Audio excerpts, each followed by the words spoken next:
The Secret Doctrine by Elena Petrovna Blavatsky, a facsimile of the original edition of 1888, printed by the Cunningham Press, Alhambra, California.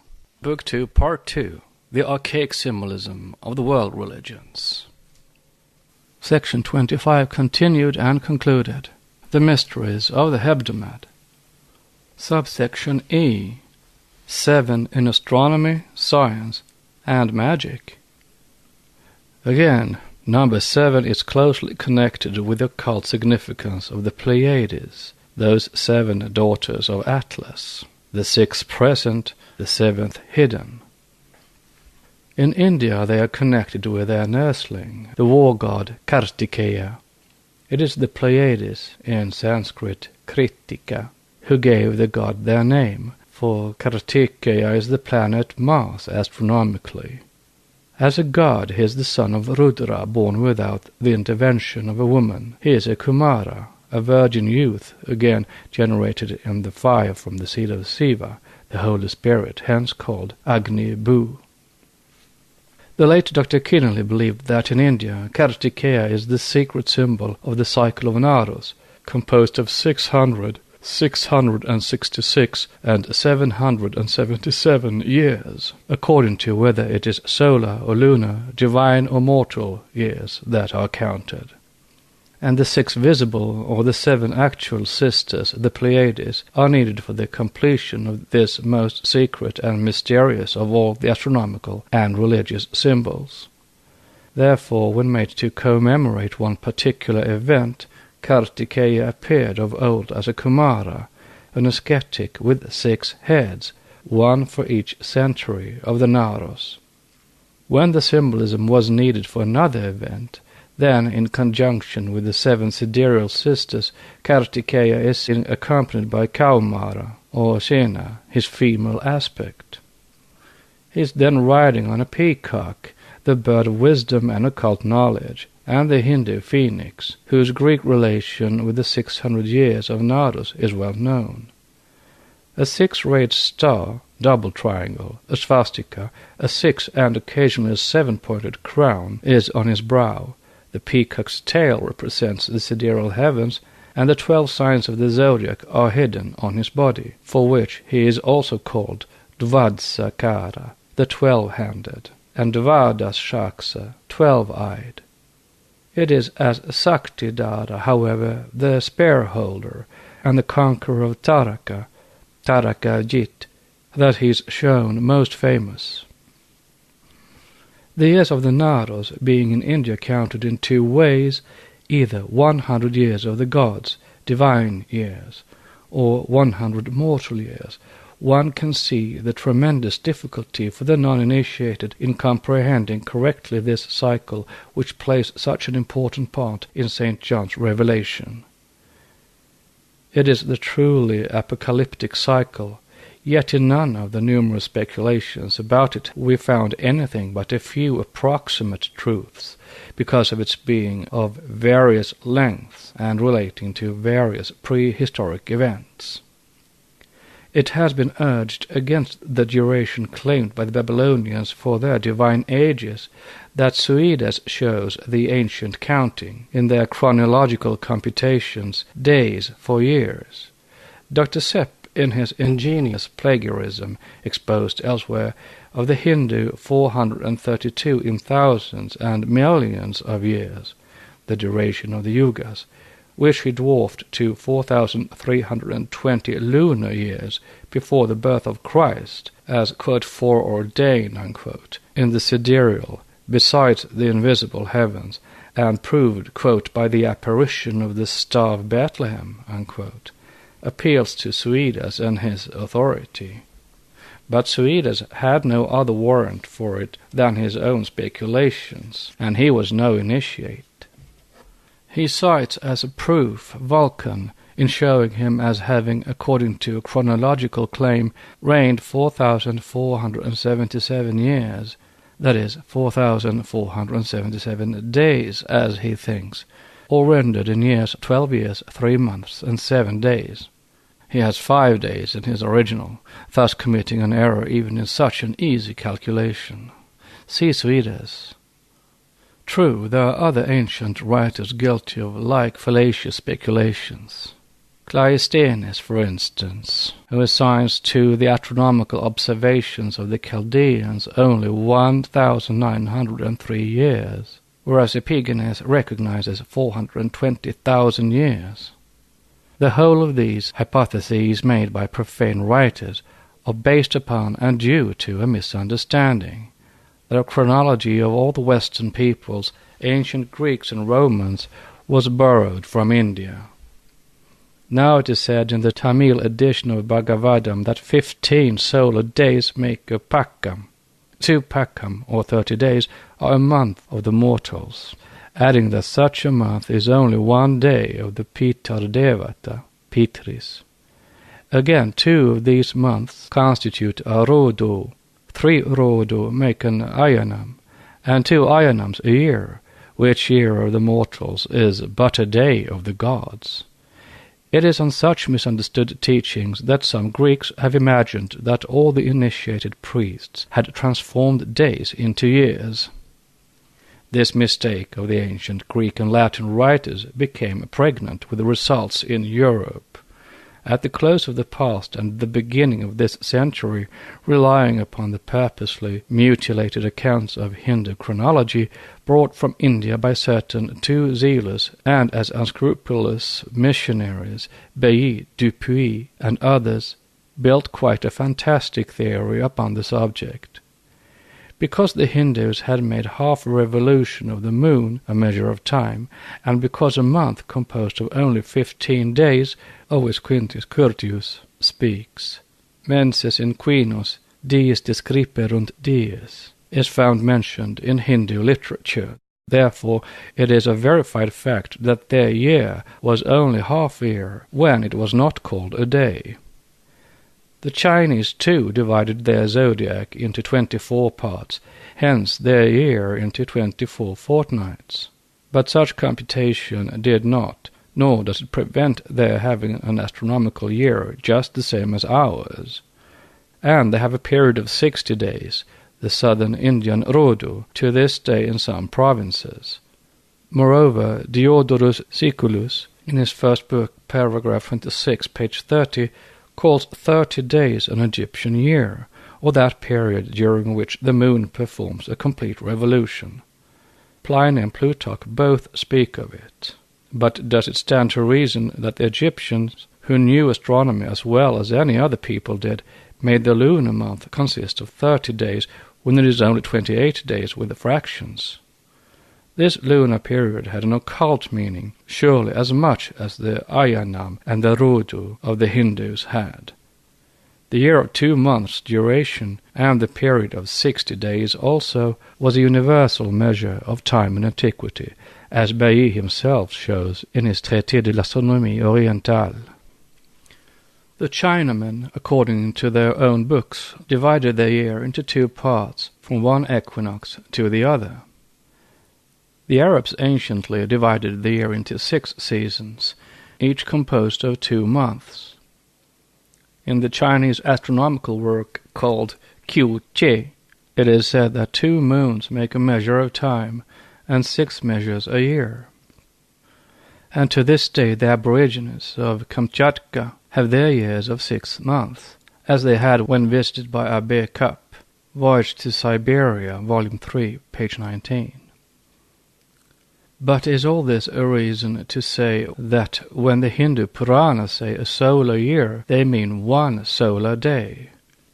It is the knowledge of the natural laws that make of 7 the root nature number, so to say, in the manifested world, at any rate in our present terrestrial life cycle, and the wonderful comprehension of its workings that unveiled to the ancients so many of the mysteries of nature.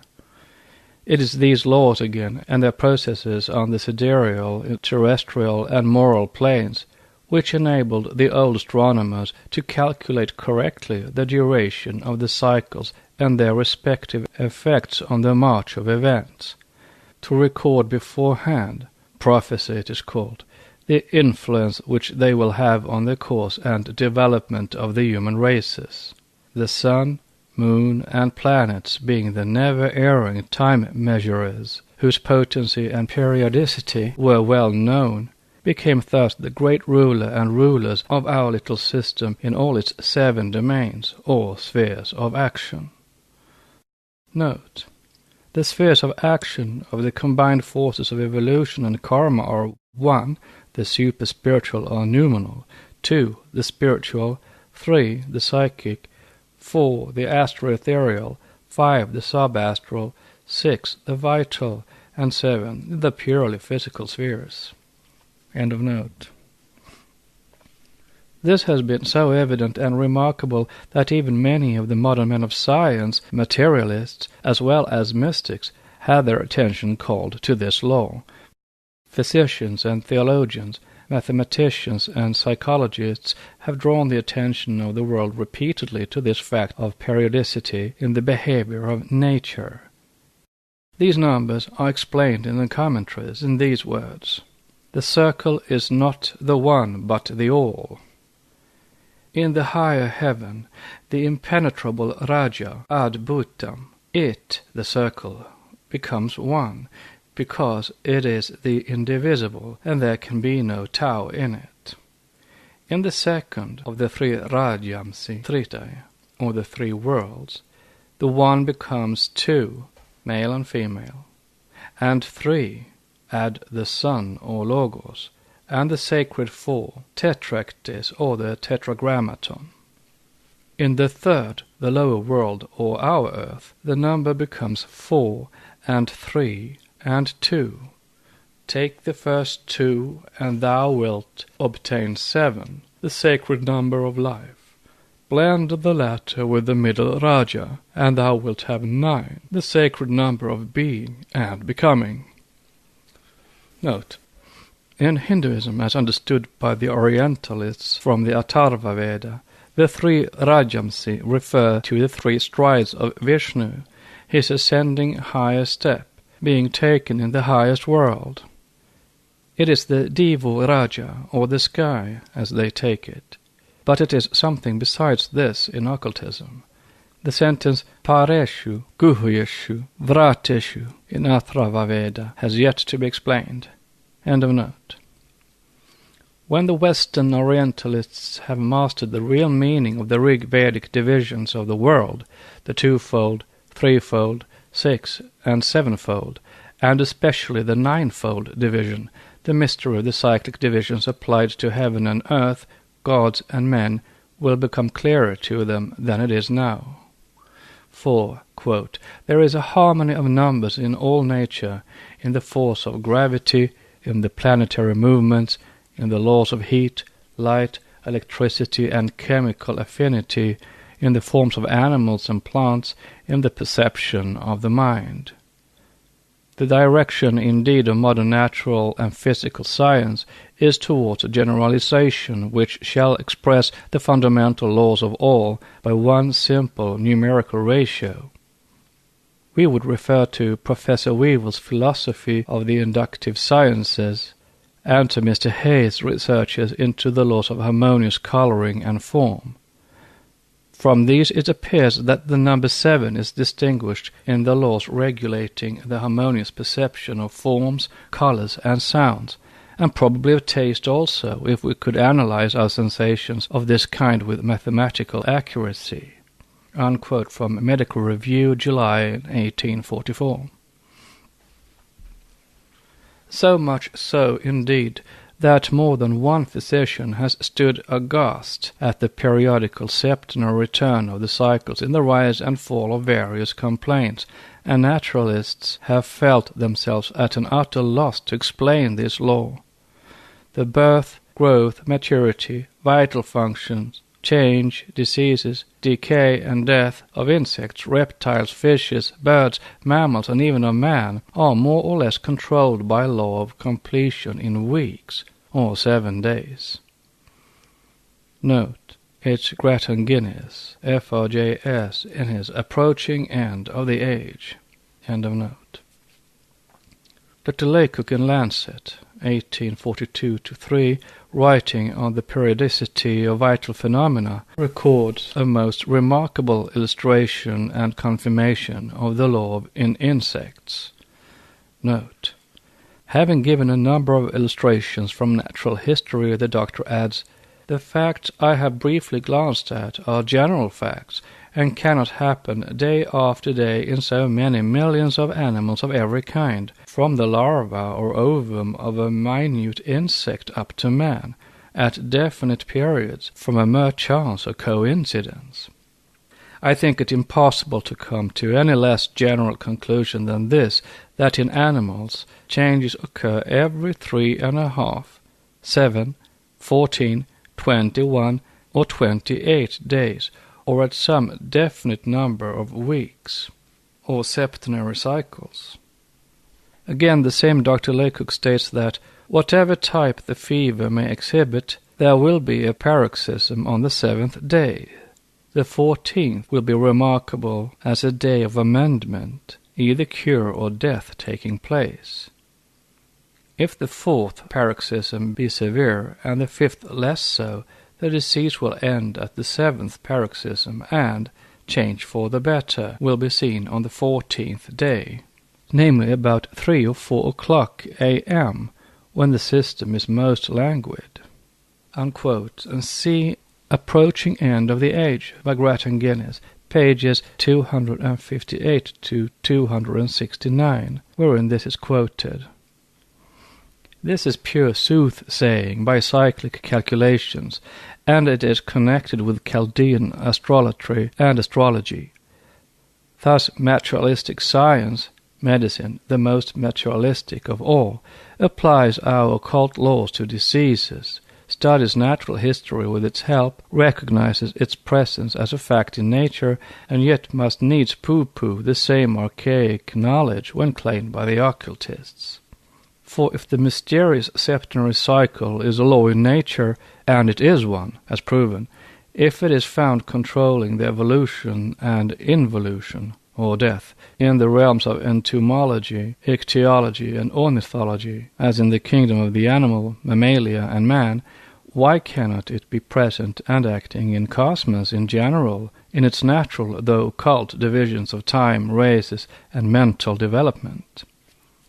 And why, furthermore, should not the most ancient adepts have studied and thoroughly mastered these cyclic laws under all their aspects? Indeed, Dr. Stracton states as a psychological and pathological fact that in health the human pulse is more frequent in the morning than in the evening for 6 days out of 7, and that on the 7th day it is slower. Same author, Edinburgh Medical and Surgery Journal, January 1843. Why then should not an occultist show the same in cosmic and terrestrial life in the pulse of the planet and races? Dr. Laycock divides life by 3 great septenary periods, the first and last, each stretching over 21 years, and the central period or prime of life lasting 28 years, or 4 times 7. He subdivides the first into 7 distinct stages, and the other 2 into 3 minor periods, and says that the fundamental unit of the greater periods is 1 week of 7 days, each day being 12 hours, and that single and compound multiplies of this unit determine the length of these periods by the same ratio as multiples of the unit of 12 hours determined the lesser periods.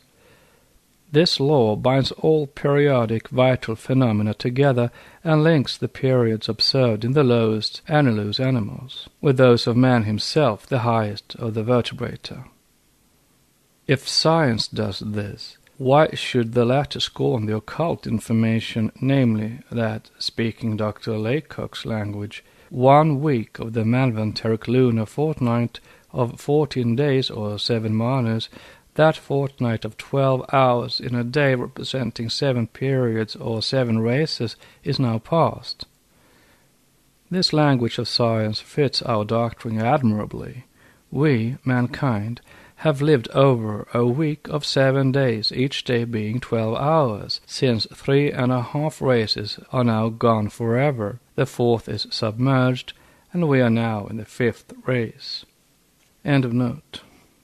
To all of which Mr. Grattan Guinness, the author of The Approaching End of the Age, says very pertinently as he defends biblical chronology, quote, "And man's life is a week of decades. The days of our years are 60 years and 10. Combining the testimony of all these facts, we are bound to admit that there prevails in organic nature a law of septiform periodicity, a law of completion in weeks." Unquote, from page 269. Without accepting the conclusions, and especially the premises, of the learned founder of the East London Institute for Home and Foreign Missions, the writer accepts and welcomes his researches in the occult chronology of the Bible. Just as, while rejecting the theories and hypotheses of modern science and its generalizations, we bow before its great achievements in the world of the physical, or in all the minor details of material nature. There is most assuredly an occult chronological system in Hebrew scripture, the Kabbalah being its warrant. There is in it a system of weeks which is based on the archaic Indian system, which may still be found in the old Jyotisha. Note: see for the length of such cycles or yugas in Vrijja, Garga and other ancient astronomical sections, Jyotisha. They vary from the cycle of 5 years, which Colebrook calls the cycle of the Vedas, specified in the Institutes of Parasara, and the basis of calculation for larger cycles, up to the Mahayuga, or the famous cycle of 4,320,000 years. And there are in it cycles of the week of days, of the week of months, of years, of centuries, and even of millenniums, decamillenniums, and more, or the week of years. Note: the Hebrew word for week is 7, and any length of time divided by 7 would have been a week in their day, even 49 million years, as it is 7 times 7 millions. But their calculation is throughout septiform. End of note. But all this can be found in the archaic doctrine, and if this common source of the chronology in every scripture, however veiled, is denied in the case of the Bible, then the 6 days and the Sabbath, the 7th, can hardly disconnect Genesis from the Puranic cosmogonies. For the first week of creation shows the septiformity of its chronology and thus connects it with Brahma's 7 creations. The able volume from the pen of Mr. Grattan Guinness, in which he has collected on some 760 pages every proof of that septiform calculation, is good evidence. For if the Bible chronology is, as he says, regulated by the law of weeks, and if it is septenary, whatever the measures of the creation week and the length of its days, and if, finally, the Bible system includes weeks on a great variety of scales, then this system is shown to be identical with all the pagan systems. Moreover, the attempt to show that 4,320 years in lunar months elapsed between creation and the Nativity is a clear and unmistakable connection with the 4,320,000 of the Hindu yugas. Otherwise, why make such efforts to prove that these figures, which are preeminently Chaldean and Indo-Aryan, play such a part in the New Testament? We shall prove it now still more forcibly. Let the impartial critic compare the two accounts, the Vishnu Purana and the Bible, and he will find that the 7 creations of Brahma are at the foundation of the week of creation in Genesis 1. The two allegories are different, but the systems are all built on the same foundation stone. The Bible can be understood only by the light of the Kabbalah. Take the Zohar, the book of concealed mystery, however now disfigured, and compare. The 7 rishis and the 14 manus of the 7 manvantaras issue from Brahma's head. They are his mind-born sons, and it is with them that begins the division of mankind and its races from the heavenly man, the Logos, the manifested, who is Brahma Prajapati.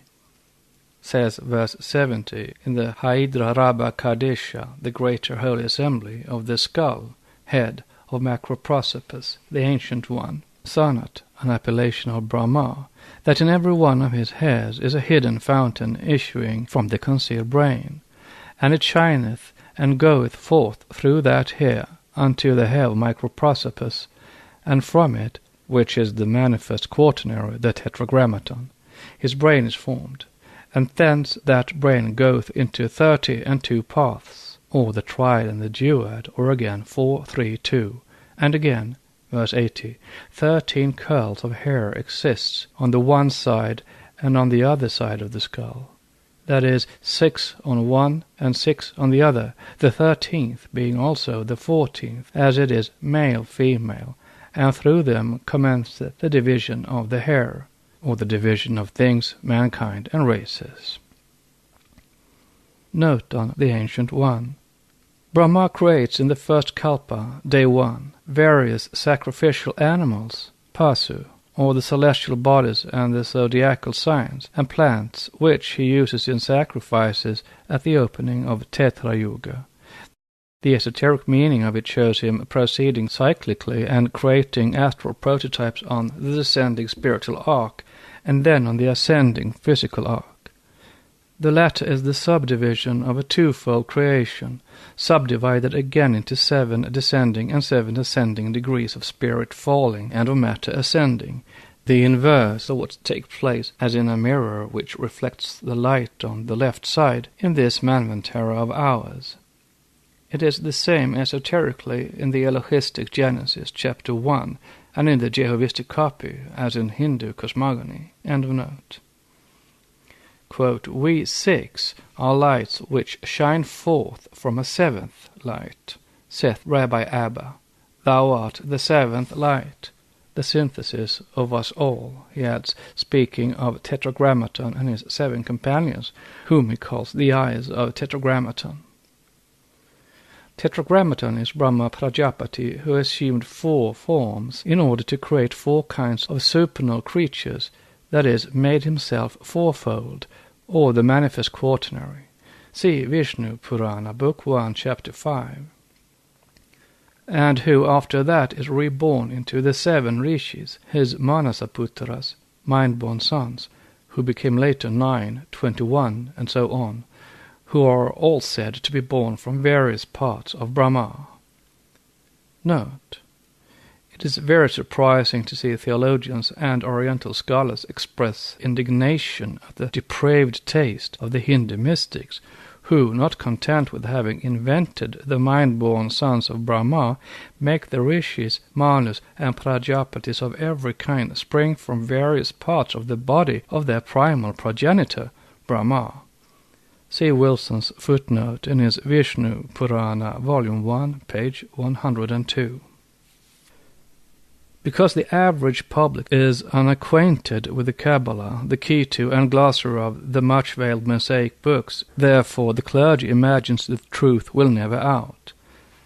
Let anyone turn to the English, Hebrew, or Latin texts of the Kabbalah, now so ably translated by several scholars, and he will find that the Tetragrammaton, which is the Hebrew Yahweh, is also both a sephirothal tree, that is, it contains all the sephiroth except Kether, the crown, and the united body of the heavenly man, Adam Kadmon, from whose limbs emanate the universe and everything in it. Furthermore, he will find that the idea in the Kabbalistic books, the chief of which in the Zohar are the books of concealed mystery, of the greater and the lesser holy assembly, is entirely phallic and far more crudely expressed than is the fourfold Brahma in any of the Puranas. See Kabbalah Unveiled by Mr. S. L. Mathers, chapter 22, concerning the remaining members of Microprosopus. For this tree of life is also the tree of knowledge of good and evil, whose chief mystery is that of human procreation. It is a mistake to regard the Kabbalah as explaining the mysteries of cosmos and nature. It explains and unveils only a few allegories in the Bible, and is more esoteric than the latter. End of note. There are 2 tetragrammatons, the macro and the microprosopus. The first is the absolute perfect square, or the tetractys within the circle, both abstract conceptions, and is therefore called Ein, the non-being, that is, illimitable or absolute beingness. But when viewed as microprosopus, or the heavenly man, the manifested logos, he is the triangle in the square, the sevenfold cube, not the fourfold, or the plane square. For it is written in the same Greater Holy Assembly, 83, quote, "And concerning this, the children of Israel wished to know in their minds, like as it is written in Exodus 17:7. Is the tetragrammaton in the midst of us, or the negatively existent one?"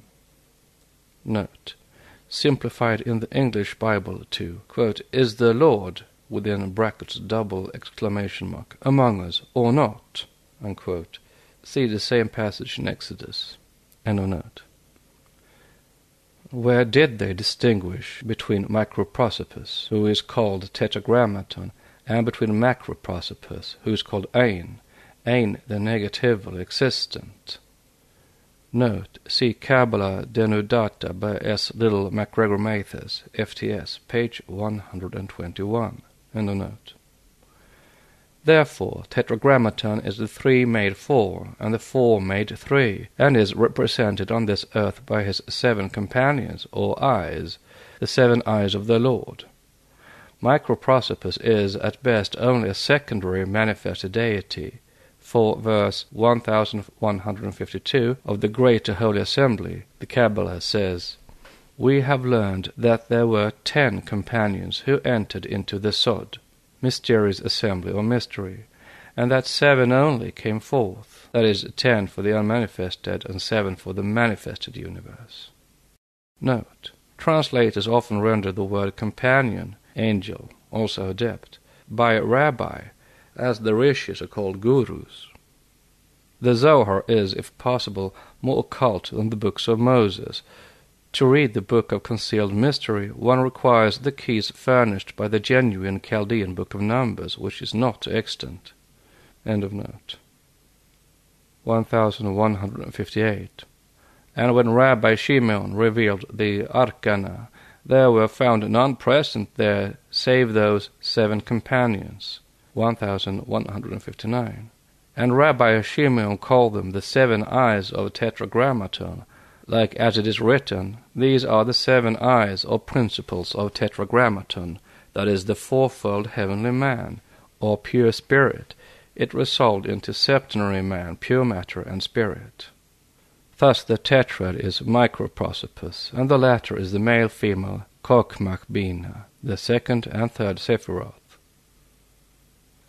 The tetragrammaton is the very essence of number 7 in its terrestrial significance. 7 stands between 4 and 9, the basis and foundation astrally of our physical world and man in the kingdom of Malkut. For Christians and believers, this reference to Zacharias, and especially to the epistle of Peter, ought to be conclusive. In the old symbolism, man, chiefly the inner spiritual man, is called a stone. Christ is the cornerstone, and Peter refers to all men as lively, living stones. Therefore a stone with 7 eyes on it can only mean what we say, that is, a man whose constitution or principles is septenary. To demonstrate more clearly the 7 in nature, it may be added that not only does the number 7 govern the periodicity of the phenomena of life, but that it is also found dominating the series of chemical elements, and equally paramount in the world of sound and in that of color as revealed to us by the spectroscope. This number is the factor sine qua non in the production of occult astral phenomena. Thus, if the chemical elements are arranged in groups according to their atomic weights, they will be found to constitute a series of groups of 7, the first, the second, etc., members of each group bearing a close analogy in all their properties to the corresponding members of the next group. The following table, copied from Hellenbach's Magie der Zahlen, exhibits this law and fully warrants the conclusion he draws in the following words. Quote, "We thus see that chemical variety, so far as we can grasp its inner nature, depends upon numerical relations, and we have further found in this variety a ruling law for which we can assign no cause. We find a law of periodicity governed by the number 7." Unquote. The 8th column in this list is, as it were, the octave of the first, containing elements almost identical in chemical and other properties with those in the first, a phenomenon which accentuates the septenary law of periodicity. For further details, the reader is referred to Hellenbach's work, where it is also shown that this classification is confirmed by the spectroscopic peculiarities of the elements. It is needless to refer in detail to the number of vibrations constituting the notes of the musical scale.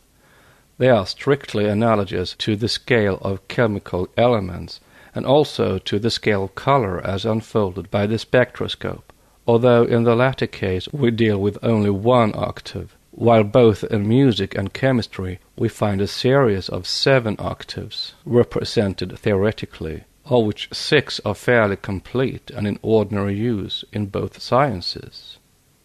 Thus, to quote Hellenbach, "It has been established that from the standpoint of phenomenal law upon which all our knowledge rests, the vibrations of sound and light increase regularly, that they divide themselves into 7 columns, and that the successive numbers in each column are closely allied, that is, that they exhibit a close relationship which not only is expressed in the figures themselves, but also is practically confirmed in chemistry as in music, in the latter of which the ear confirms the verdict of the figures.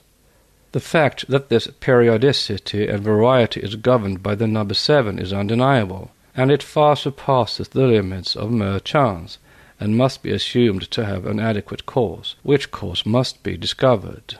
Unquote. Verily then, as Rabbi Abbas said, "We are 6 lights which shine forth from a 7th light. Thou, Tetragrammaton, art the 7th light, the origin of us all." Unquote. And, "For assuredly there is no stability in those 6, save what they derive from the 7th. For all things depend from the 7th." Unquote.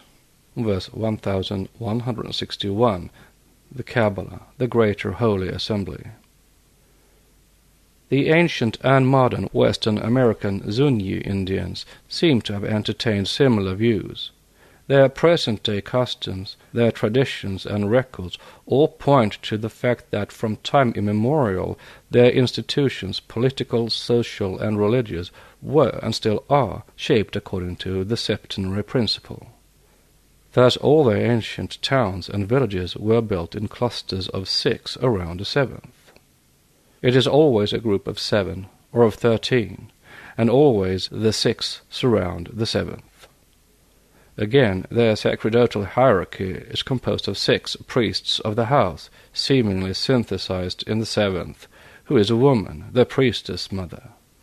Compare this with the 7 great officiating priests spoken of in Anugita, the name given to the 7 senses exoterically, and to the 7 human principles esoterically. Whence this identity of symbolism? Shall we still doubt the fact of Arjuna going over to Patala, the antipodes, America, and there marrying Ulupi, the daughter of the Naga, or rather Nargal, king? But to the Zuni priests, these receive an annual tribute to this day of corn of 7 colors, undistinguished from other Indians during the whole year. On a certain day they come out, the 6 priests and 1 priestess, arrayed in their priestly robes, each of a color sacred to the particular god whom the priest serves and personifies, each of them representing one of the 7 regions, and each receiving corn of the color corresponding to that region. Thus the white represents the east, because from the east comes the first sunlight. The yellow corresponds to the north, from the color of the flames produced by the aurora borealis. The red, the south, as from that quarter comes the heat. The blue stands for the west, the color of the Pacific Ocean, which lies to the west. Black is the color of the nether underground region, darkness. corn with grains of all colors on one ear represents the colors of the upper region of the firmament, with its rosy and yellow clouds, shining stars, etc. The speckled corn, each grain containing all the colors, is that of the priestess mother, woman containing in herself the seeds of all races past, present, and future, Eve being the mother of all living. Apart from these was the sun, the great deity whose priest was the spiritual head of the nation. These facts were ascertained by Mr. F. Hamilton Cushing, who, as many are aware, became an Indian Zuni, lived with them, was initiated into their religious mysteries, and has learned more about them than any other man now living. 7 is also the great magic number. In the occult records, the weapon mentioned in the Puranas and the Mahabharata, the Agneyastra, or fiery weapon bestowed by Aruva upon his Chela Sagara, is said to be built of 7 elements. This weapon, supposed by some ingenious Orientalists to have been a rocket, within brackets, exclamation mark, is one of the many thorns in the side of our modern Sanskritists. Wilson exercises his penetration over it on several pages in his Specimens of the Hindu Theatre, and finally fails to explain it. He can make nothing out of the Agneyastra. These weapons, he argues, are of very unintelligible character.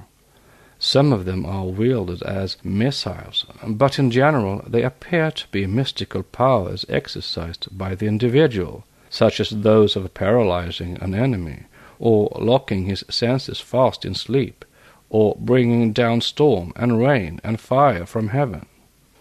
They assume celestial shapes, endowed with human faculties. The Ramayana calls them the sons of Krisashva. The Sastra Devatas, gods of the divine weapons, are no more Agni Yastra, the weapon, than the gunners of modern artillery or the cannon they direct. But this simple solution did not seem to strike the eminent Sanskritist. Nevertheless, as he himself says of the army-form progeny of Krisashva, the allegorical origin of the Agneyastra weapon is, undoubtedly, the more ancient. Note: it is, but Agneyastra are fiery missile weapons, not edged weapons, as there is some difference between Sastra and Astra in Sanskrit. End of note. It is the fiery javelin of Brahma. The sevenfold Agneyastra, like the 7 senses and the 7 principles, symbolized by the 7 priests, are of untold antiquity. How old is the doctrine believed in by Theosophists? The following section will tell. Subsection F. The 7 souls of the Egyptologists.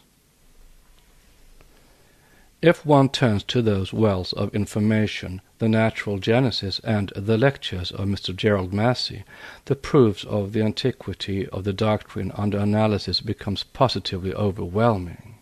That the belief of the author differs from ours can hardly invalidate the facts. He views the symbol from a purely natural standpoint, one perhaps a trifle too materialistic, because too much that of an ardent evolutionist and follower of the modern Darwinian dogmas. Thus he shows that the student of Burma's books finds much in them concerning these 7 fountain spirits and primary powers, treated as 7 properties of nature in the alchemistic and astrological phase of the medieval mysteries, and adds, quote, the followers of Burma look on such matter as divine revelation of his inspired seership. They know nothing of the natural genesis, the history and the persistence of the wisdom of the past, or of the broken links, and are unable to recognize the physical features of the ancient 7 spirits beneath their modern metaphysical or alchemist mask.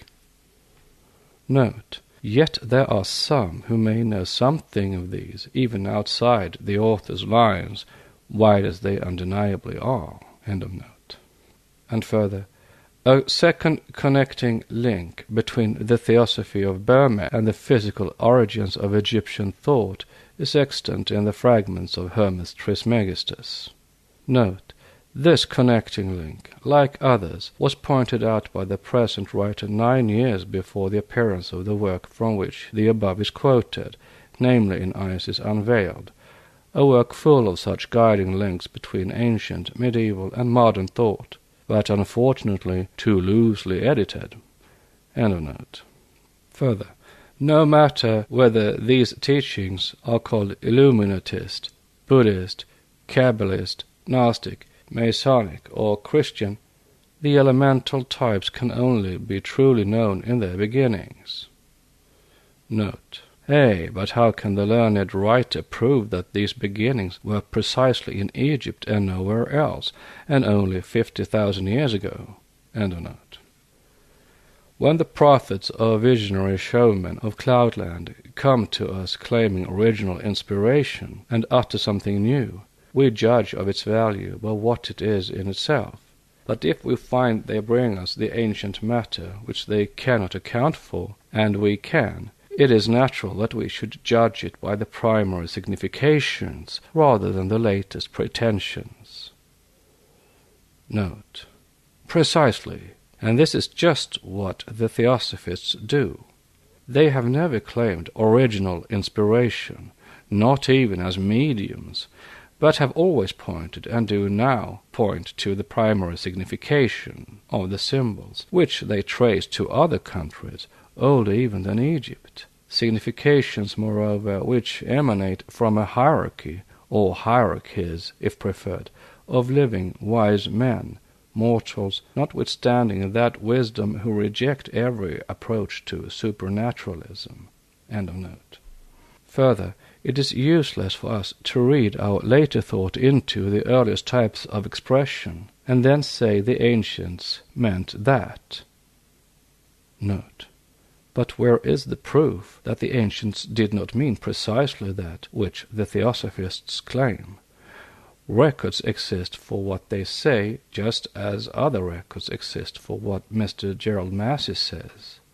His interpretations are very correct, but equally one-sided. Surely nature has more than one physical aspect, for astronomy, astrology, and so on are all on the physical, not the spiritual plane. End of note. Further, Massey writes, subtilized interpretations which have become doctrines and dogmas in theosophy have now to be tested by their genesis in physical phenomena, in order that we may explode their false pretensions to supernatural origin or supernatural knowledge. Note: it is to be feared that Mr. Massey has not succeeded. We have our followers as he has his followers, and materialistic science steps in and takes little account of both his and our speculations. Note: the fact that this learned Egyptologist does not recognize in the doctrine of the 7 souls, as he terms our principles, or metaphysical concepts, but the primitive biology or physiology of the soul, does not invalidate our argument. The lecturer touches on only 2 keys, those that unlock the astronomical and the physiological mysteries of esotericism, and leaves out the other 5. Otherwise he would have promptly understood that what he calls the physiological divisions of the living soul of man are regarded by theosophists as also physiological and spiritual. End of note.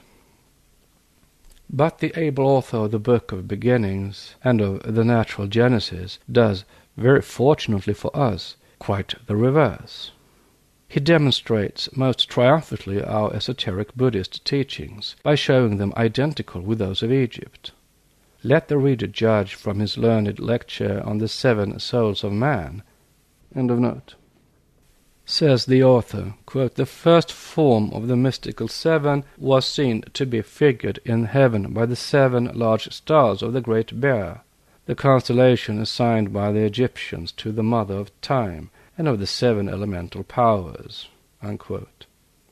Just so, for the Hindus place in their Great Bear the 7 primitive rishis, and call this constellation the abode of the Saptarishi, Riksha, and Chitrasikhandinas.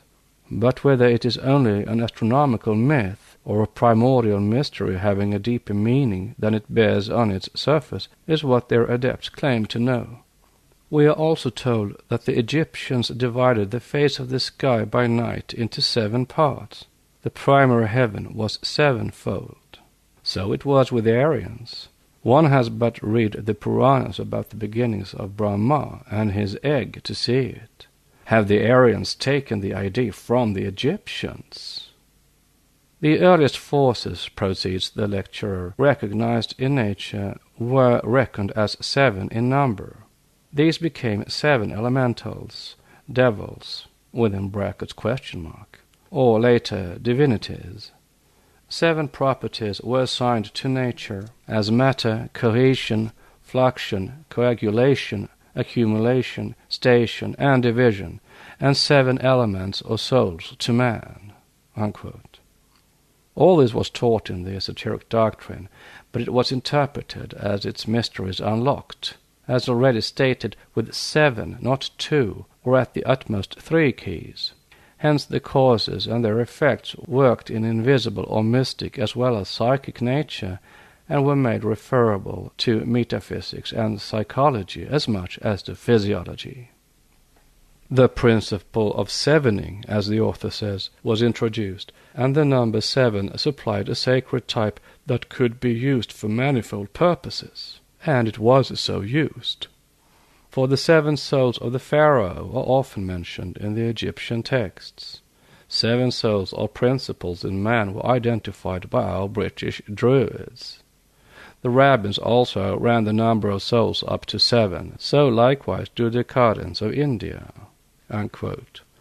And then the author tabulates the 2 teachings, the esoteric and the Egyptian, and shows that the latter had the same series and in the same order. Esoteric Indian has 1. Rupa, body or element of form, 2. Prana, the breath of life, 3. Astral body, 4. Manas or intelligence, 5. Kama Rupa or animal soul, 6. Buddhi, spiritual soul, 7. Atma, pure spirit. Note on Manas or intelligence. This is a great mistake made in the esoteric enumeration. Manas is the 5th, not the 4th, and Manas correspond precisely with Seb, the Egyptian 5th principle, for that portion of Manas which follows the 2 higher principles is the ancestral soul indeed, the bright, immortal thread of the higher ego, to which clings the spiritual aroma of all the lives or births. End of note. The Egyptian order is 1.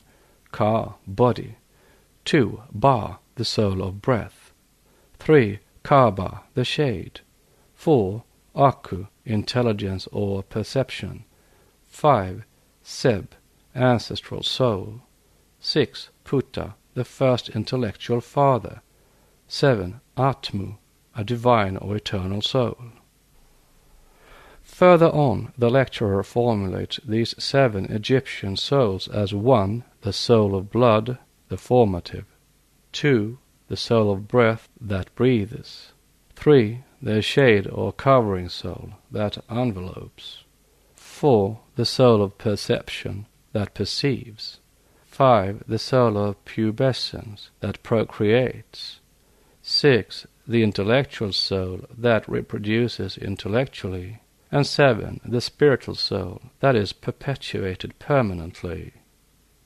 From the exoteric and physiological standpoint, this may be very correct. It becomes less so from the esoteric point of view. To maintain this does not at all mean that the quote esoteric Buddhists unquote resolve men into a number of elementary spirits, as Mr. G. Massey in the same lecture accuses them of maintaining. No, quote, esoteric Buddhist, unquote, has ever been guilty of any such absurdity, nor has it been ever imagined that these shadows become spiritual beings in another world, or 7 potential spirits or elementaries of another life. What is maintained is simply that every time the immortal ego incarnates, it becomes as a total, a compound unit of matter and spirit, which together act on several different planes of being and consciousness. Elsewhere, Mr. G. Massey adds, quote, the 7 souls or principles are often mentioned in the Egyptian texts. The moon god, Tat Eshmun, or the later sun god, expressed the 7 nature powers that were prior to himself, and were summed up in him as his 7 souls, we say principles. The 7 stars in the hand of Christ in the Revelation have the same significance, unquote, etc. And a still greater one, as these stars represent also the 7 keys of the 7 churches, or the Sodalian mysteries, Kabbalistically. However, we will not stop to discuss, but add that other Egyptologists have also found out that the septenary constitution of man was a cardinal doctrine with the old Egyptians. In a series of remarkable articles in the Sphinx of Munich, Herr Franz Lambert gives incontrovertible proof of his conclusions from the Book of the Dead and other Egyptian records. For details, the reader must be referred to the articles themselves, but the following diagram summing up the author's conclusions is demonstrative evidence of the identity of Egyptian psychology with the septenary division in esoteric Buddhism. On the left-hand side, the Kabbalistic names of the corresponding human principles are placed, and on the right, the hieroglyphic names with their renderings, as in the diagram of Franz Lambert. Lambert draws 3 circles, partly joining each other. In the Kabbalah, the upper circle, Zelem of Neshama, is the 7th, 6th, and 5th principles, Jeshida, Chaya, Neshama. The middle circle, Zelem of Ruach, is Ruach. Note, there seems a confusion lasting for many centuries in the minds of Western Kabbalists.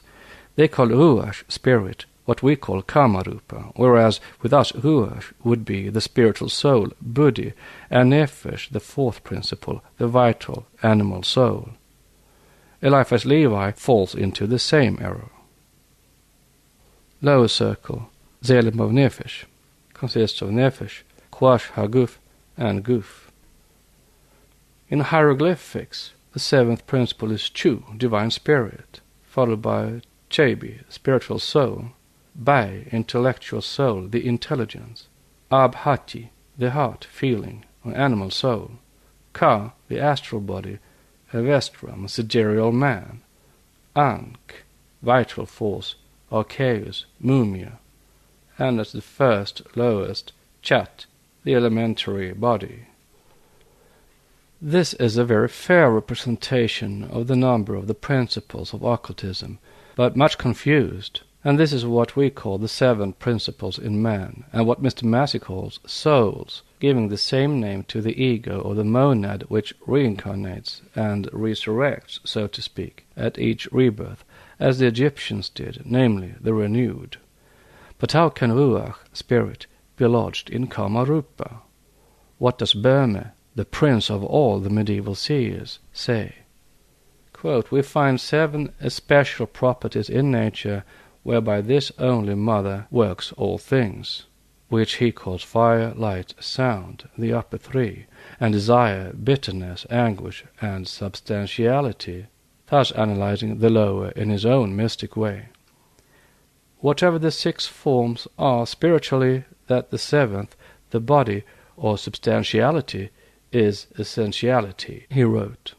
These are the 7 forms of the mother of all beings, from whence all that is in this world is generated, and again in Aurora 24, page 27, quoted in Natural Genesis, the Creator hath in the body of this world generated himself, as it were, creaturely, in his qualifying fountain spirits, and all the stars are God's powers, and the whole body of the world consisteth in the 7 qualifying or fountain spirits, unquote.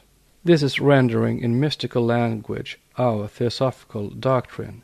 But how can we agree with Mr. G. Massey when he states that, quote, the 7 races of men that have been sublimated and made planetary, within brackets question mark, by esoteric Buddhism.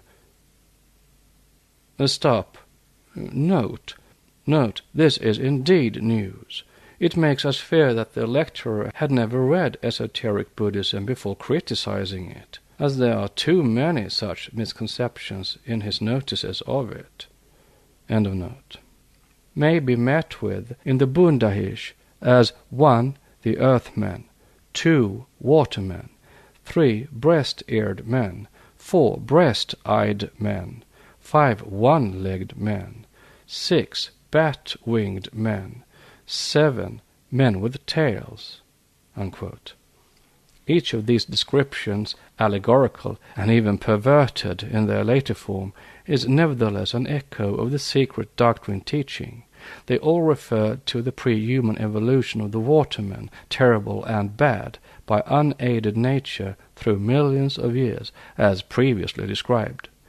But we deny point-blank the assertion made that these were never real races, and point to the archaic stanzas for our answer.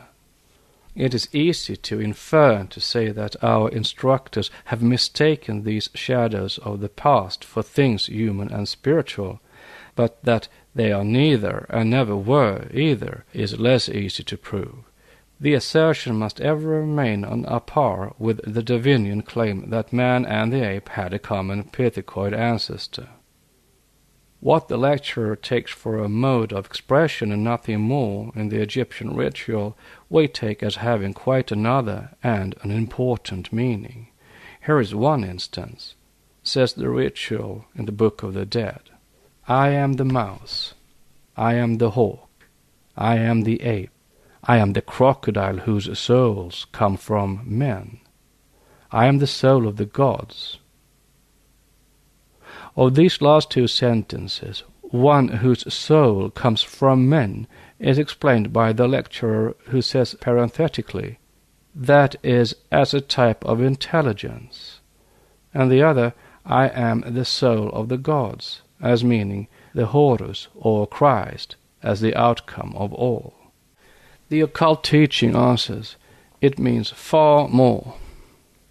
It gives, first of all, a corroboration of the teaching that, while the human monad had passed on globe A and others in the first round, through all the three kingdoms, the mineral, the vegetable, and the animal, and this our fourth round, every mammal has sprung from man, if the semi-ethereal, man-shaped creature with the human monad in it, of the first two races, can be regarded as man. But it must be so called, for, in the esoteric language, it is not the form of flesh or blood and bones now referred to as man, which is in any way the man, but the inner divine monad with its manifold principles or aspects. The lecture referred to, however, much as it opposes esoteric Buddhism and its teachings, is an eloquent answer to those who have tried to represent the whole as a newfangled doctrine, and there are many such in Europe, America, and even India. Yet between the esotericism of the old Arhats and that which has now survived in India among a few Brahmins who have seriously studied their secret philosophy, the difference does not appear so very great. It seems centered in and limited to the question of the order of the evolution of cosmic and other principles more than anything else. At all events, it is no greater divergence than the everlasting question of the filioque dogma, which since the 12th century has separated the Roman Catholic from the older Greek Eastern Church. Yet, whatever the differences in the forms in which the septenary dogma is presented, the substance is there, and its presence and importance in the Brahminical system may be judged by what one of India's learned metaphysicians and Vedantic scholars says of it. Quote, the real esoteric sevenfold classification is one of the most important, if not the most important classification, which has received its arrangement from the mysterious constitution of this eternal type. I may also mention in this connection that the fourfold classification claims the same origin. The light of life, as it were, seems to be refracted by the treble-faced prism of Prakriti, having the three gunams for its three faces, and divided into 7 rays, which develop in course of time the 7 principles of this classification. The progress of development prevents some points of similarity to the gradual development of the rays of the spectrum. While the fourfold classification is amply sufficient for all practical purposes, this real sevenfold classification is of great theoretical and scientific importance. it will be necessary to adopt it to explain certain classes of phenomena noticed by occultists, and it is perhaps better fitted to be the basis of a perfect system of psychology. It is not the peculiar property of the trans-Himalayan esoteric doctrine. In fact, it has a closer connection with the Brahminical logos than with the Buddhist logos. In order to make my meaning clear, I may point out here that the logos has 7 forms. In other words, there are 7 kinds of logoi in the cosmos. Each of these has become the central figure of one of the 7 main branches of the ancient wisdom religion. This classification is not the 7-fold classification we have adopted. I make this assertion without the slightest fear of contradiction. The real classification has all the requisites of a scientific classification. It has 7 distinct principles, which correspond with 7 distinct states of prajna, or consciousness. It bridges the gulf between the objective and subjective, and indicates the mysterious circuit through which ideation passes. The 7 principles are allied to 7 states of matter and to 7 forms of force. These principles are harmoniously arranged between 2 poles, which define the limits of human consciousness.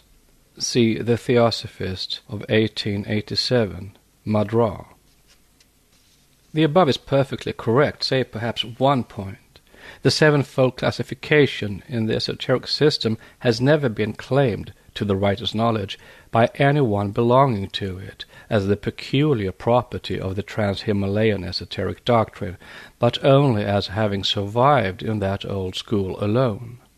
It is no more the property of the trans than it is of the cis-Himalayan esoteric doctrine, but is simply the common inheritance of all such schools, left to the sages of the 5th root race by the great Siddhas of the 4th.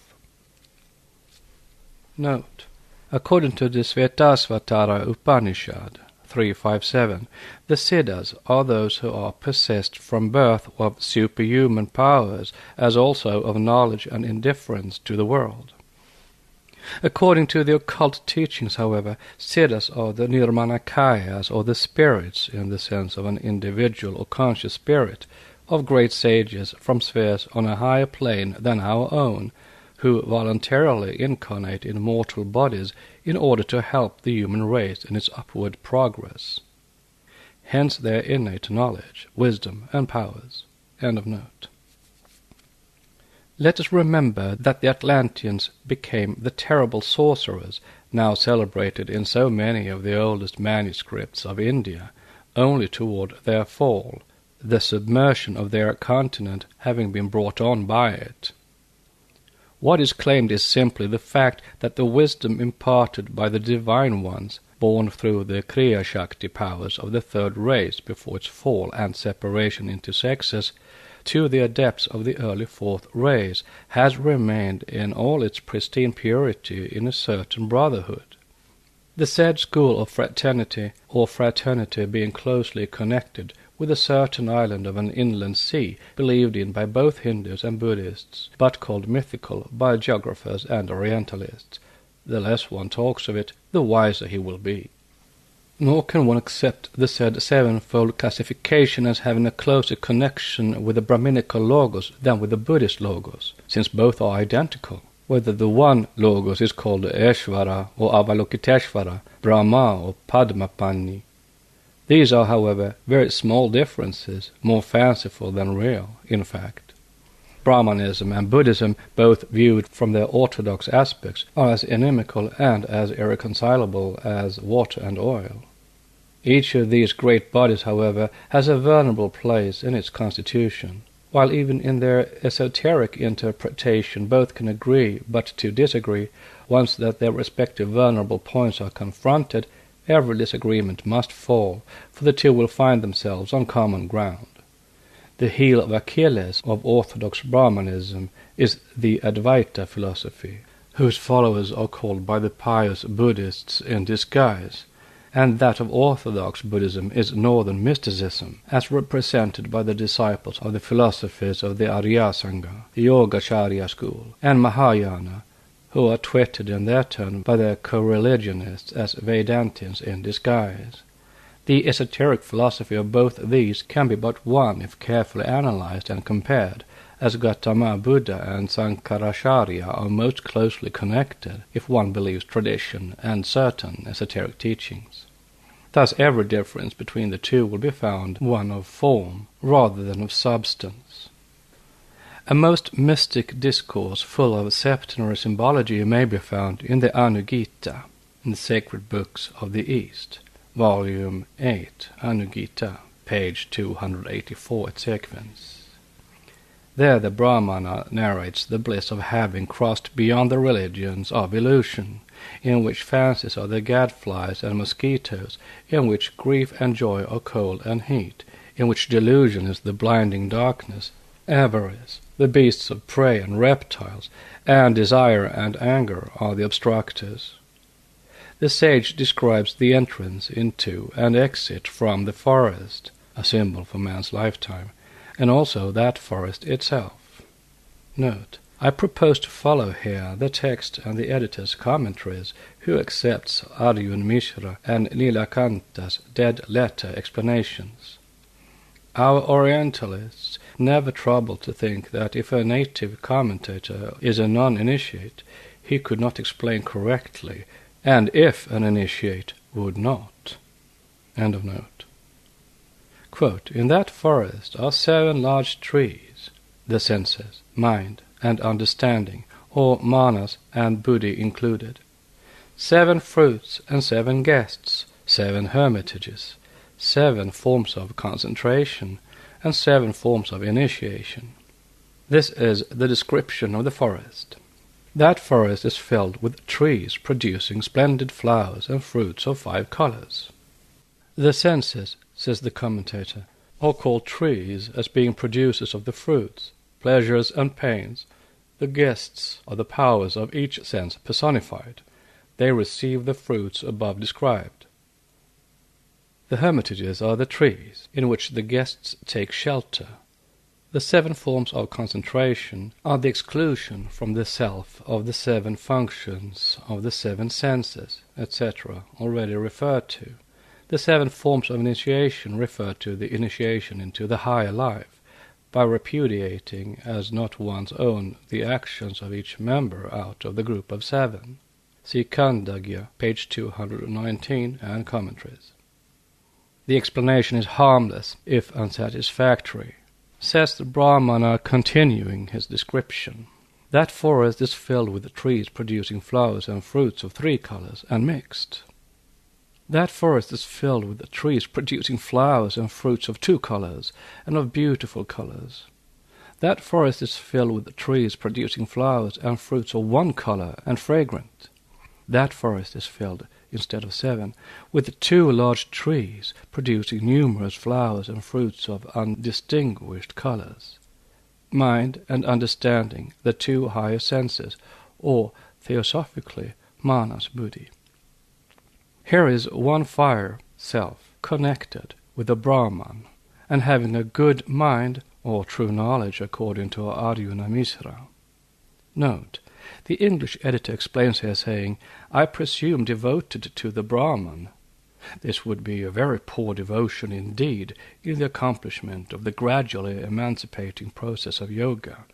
We venture to say that the fire or self is the higher real self connected with, that is to say, one with the Brahma, the one deity. The self separates itself no longer from the universal spirit. End of note. And there is fuel here, namely the 5 senses or human passions.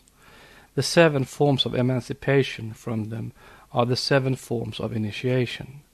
The qualities are the fruits. There the great sages receive hospitality, and when they have been worshipped and have disappeared, another forest shines forth, in which intelligence is the 3, and emancipation the fruit, and which possesses shade in the form of tranquillity, which depends on knowledge, which has contentment for its water, and the kshetragna within for the sun.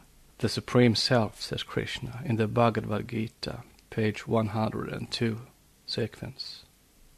Now all the above is very plain, and no theosophist, even among the least learned, could fail to understand the allegory, and yet we see the great Orientalists making a perfect mess of it in their explanations.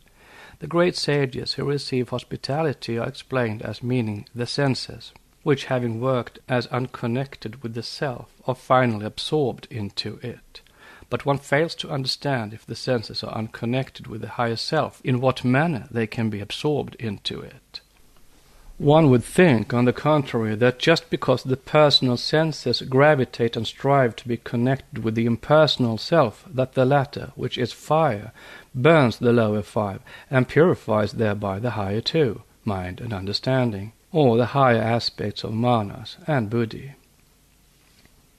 Note: as Mahat, universal intelligence is first born or manifests as Vishnu, and then, when it falls into matter and develops self-consciousness, it becomes egoism, selfishness, so Manas is of a dual nature. It is respectively under the sun and moon, for, as Sankaracharya says, the moon is the mind, and the sun the understanding. The sun and moon are the deities of our planetary macrocosmos, and therefore Sankara adds that the mind and the understanding are the respective deities of the human organs.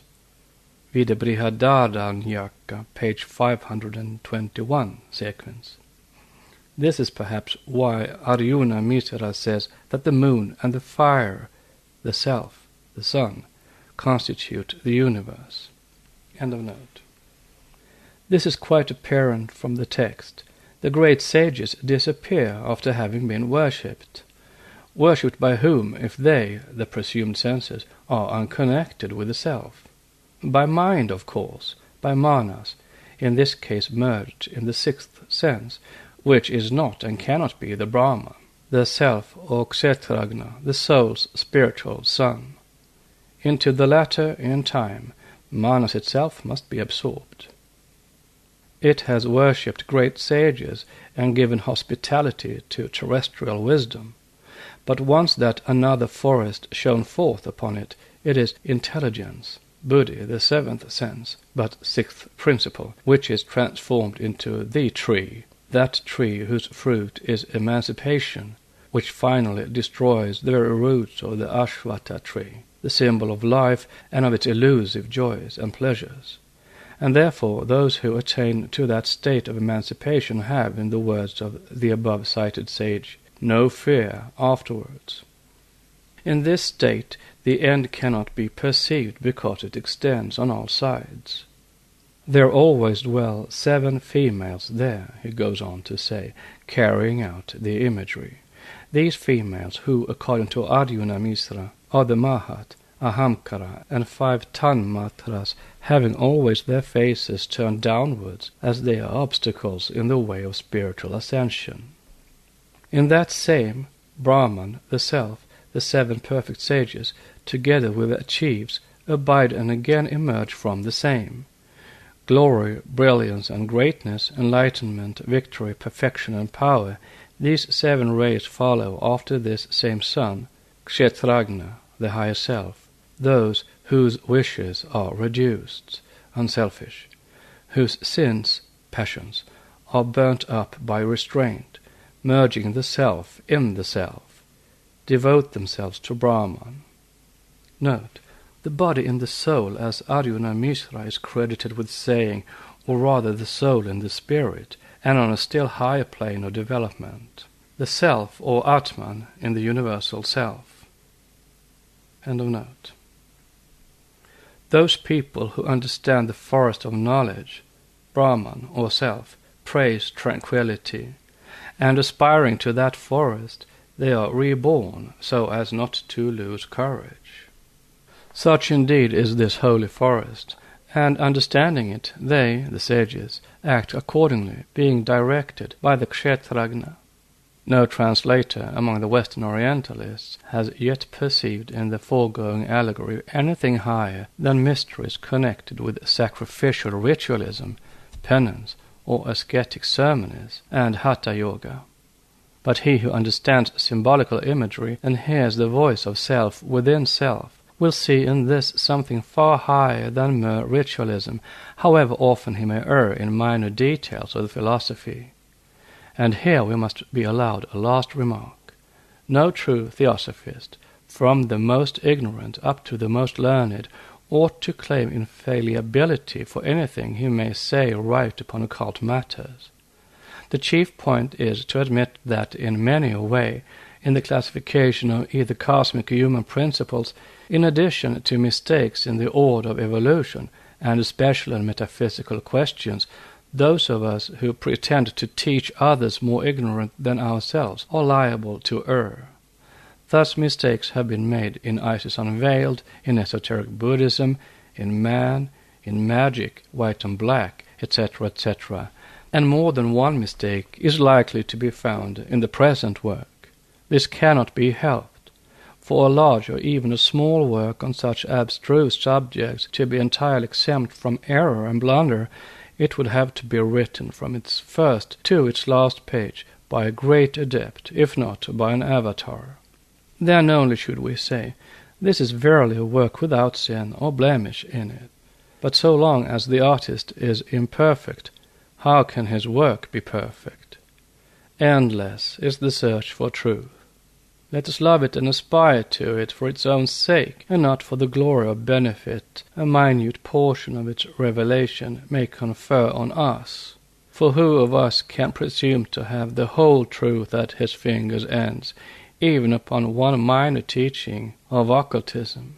Our chief point in the present subject, however, was to show that the septenary doctrine or division of the constitution of man was a very ancient one, and was not invented by us.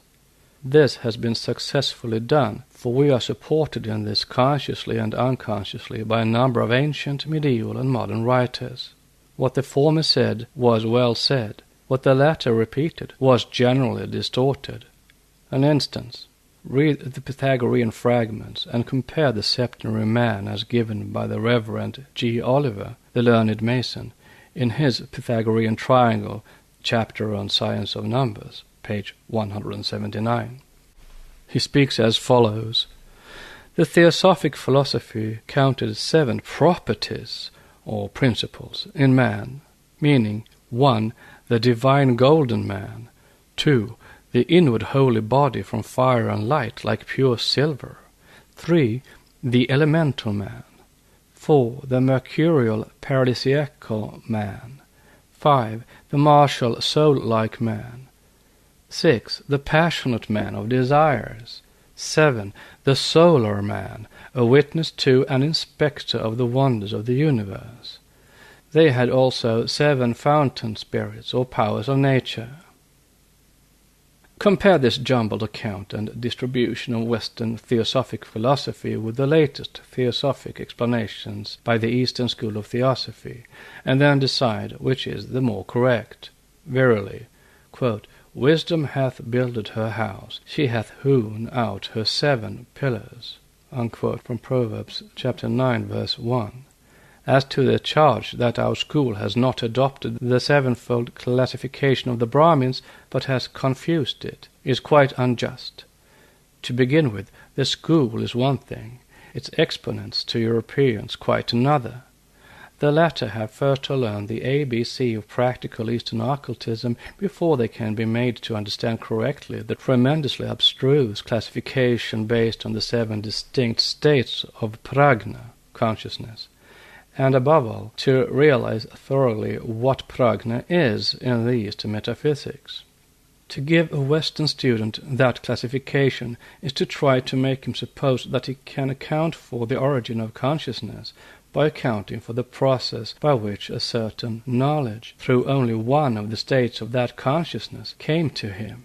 In other words, it is to make him account for something he knows on this plane by something he knows nothing about on the other planes. That is, to lead him from the spiritual and the psychological direct to the ontological. This is why the primary old classification was adopted by the Theosophists, of which classifications there were many. To busy oneself after such a tremendous number of independent witnesses and proofs have been brought before the public with an additional enumeration from theological sources would be quite useless. The 7 capital sins and 7 virtues of the Christian scheme are far less philosophical than even the 7 liberal and the 7 accursed sciences, or the 7 arts of the enchantment of the Gnostics. For one of the latter is now before the public, pregnant with danger in the present as for the future. The modern name for it is hypnotism.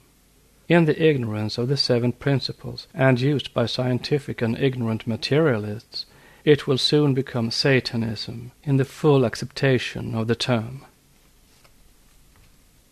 This ends Part 2 of Book 2. Next will be Book 2, Part 3, the addenda, Science and the Secret Doctrine contrasted.